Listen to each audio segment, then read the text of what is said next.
that I can think of. Now, the most probable scenario that I can think of just equates to plain old common sense. And again, I go back to Dr. Kaku about this.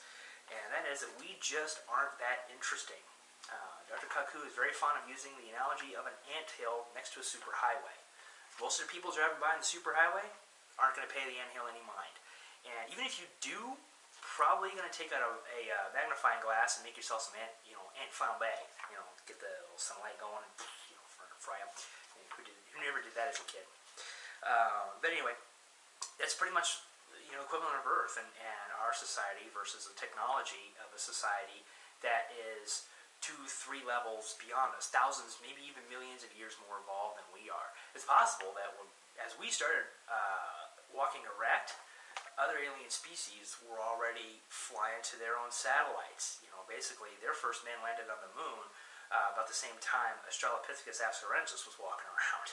So imagine what the kind of technology that they would have now, and they would just blow right by us, probably don't even care. It's like, what primitive society, whatever, off they go.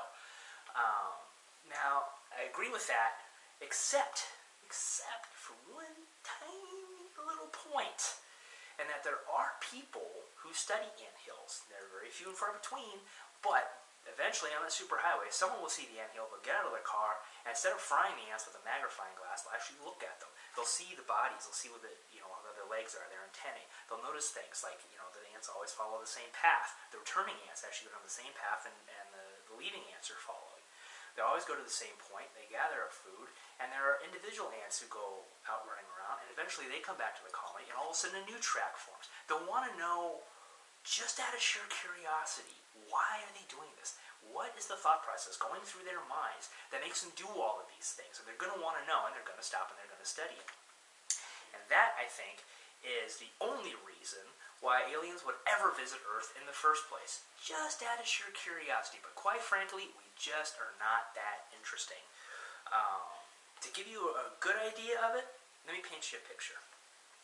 An alien race has evolved in the upper atmosphere of a gas giant planet, similar to Jupiter. They are extremely advanced in biological sciences, and to travel to their own moons, they have grown their own spaceships, which are capable of surviving in space for a short time. Once they get to their moons, they're able to manufacture raw materials, and eventually they develop technology. Gradually, they learn the laws of physics. They're very intelligent, just like us. They learn all the laws of physics. They learn it faster than light drive as possible, and they work at it, work at it, work at it, and finally they decide, we have faster than light drive. We're sending our first ship beyond our solar system. We're going to send it to this other solar system off that way. The reason they go to that solar system is because it just happens to have a gas giant planet very similar to its own. It's the 5th planet away from their sun. But in order to get through there, they have to travel all the way through the solar system. And on the way there, they pass by the 3rd planet from the sun, which has something on it they've never seen before. It doesn't exist in their solar system except in extremely tight quantities under the water. This planet, however, has enormous quantities of water in the sizes that they have never seen. They're baffled. They're mystified. Like, what is that? They stop for a minute to check it out. They realize what it is, and it's something, like I said, they've never seen it before. They've never encountered water. So they will decide, hey, what the heck? We want to check it out. This could be really important. They go down inside the water, and they find life. Life in an environment that they have never seen before, that they have completely blown away about. And they say, we've got to see more about this. Now, while they're there, they, of course, discover our technologies, and they see the land, they see there's life on land, they see there's life in the water, they see there's life in the air, much like they are. And they study the Earth. They say, you know what, screw the gas giant, we're going to stay here. This is huge. This is a huge scientific, biological discovery. Okay, remember, their technology is based on biology, so biology is something that's going to be very, very interesting in. They're going to want to study it in every form. And water, holy crap, water being the basis of life on this planet. I mean, for all we know, on their home planet, air is the basis for their planet, basis of life, and that's what they've known. So for something to be based off of water, completely foreign to them. They want to study everything they can about it. After several days, they leave, they go back home, and they announce they have made the greatest scientific discovery in their history out of this flight, which of course everybody was expecting. Everybody was hoping that they would make some kind of tremendous discovery that would just turn everything on their ear. So, press conference is gathered, all the scientists, the crew of the ship is there, and they say, We are to announce that out in our travels, we literally stumbled across a planet that has a material on it called water. It's a material we were not really familiar with. We have seen it from tiny quantities, and we've always believed that it could not support life. However, in this planet, water completely covers it. It's in quantities we've never seen before, and it not only supports life, but it is the source of life. The greatest biological discovery ever known to our species is fish. Yeah, fish.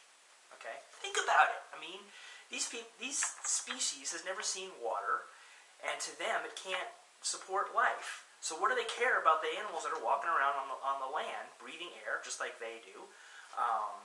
They may even think we're the descendants of birds. I mean, there's far more birds than there are on land than there are land animals. So, I mean, who knows? They probably don't think we're all that interesting because they can explain us away very easily. But the fish in the water, that boggles their minds. They're completely mystified, and they're far more interested in the fish than they are in us. I mean, do you really think it's a new idea? Got news for you, it's not.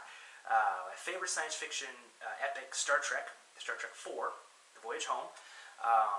For those of you who don't know, the basis of the story is that Earth is visited by an alien probe. The alien probe shows up, it starts vaporizing the oceans, is basically ravaging the Earth, and everyone on Earth is sending every communication signal they can to this thing, trying to communicate with it, and they can't. They can't interpret the signal. They're just absolutely baffled. Kirk and the crew of a stolen bird of prey receive a message. They intercept the signal from the probe. Spock analyzes it for a little bit, and he comes to a conclusion that the signal is actually the song of a humpback whale. The probe isn't trying to contact humans at all. It's actually trying to contact whales, which have been extinct for many years.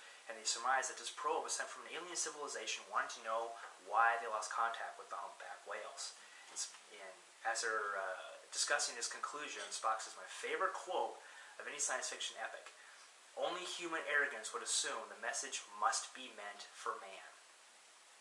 So there you have it, folks. I mean, that's pretty much the run of it. I mean, I'm certain some alien species will eventually find us rather fascinating, but don't get your hopes up, because at best, we're just the ants, the anthill that Dr. Kaku described. I mean, they may watch us very carefully. They may even, collect samples of us. I mean, there have been reports of people being sent to spaceships and then just sent back, supposedly under some kind of experiment. I mean, it's possible that these are their version of anthropologists and biologists, zoologists, that they only have a passing interest in it. They want to know what makes us tick, but they really don't care about anything beyond that. I mean, really, to the aliens, we're just nothing interesting. That's the most probable scenario. We're just another anthill in the vast reaches of space. So, there you go. Again, as I always say, I hope that gives you some food for thought, and really enjoyed telling you about that. And take it easy. Take me to your leader.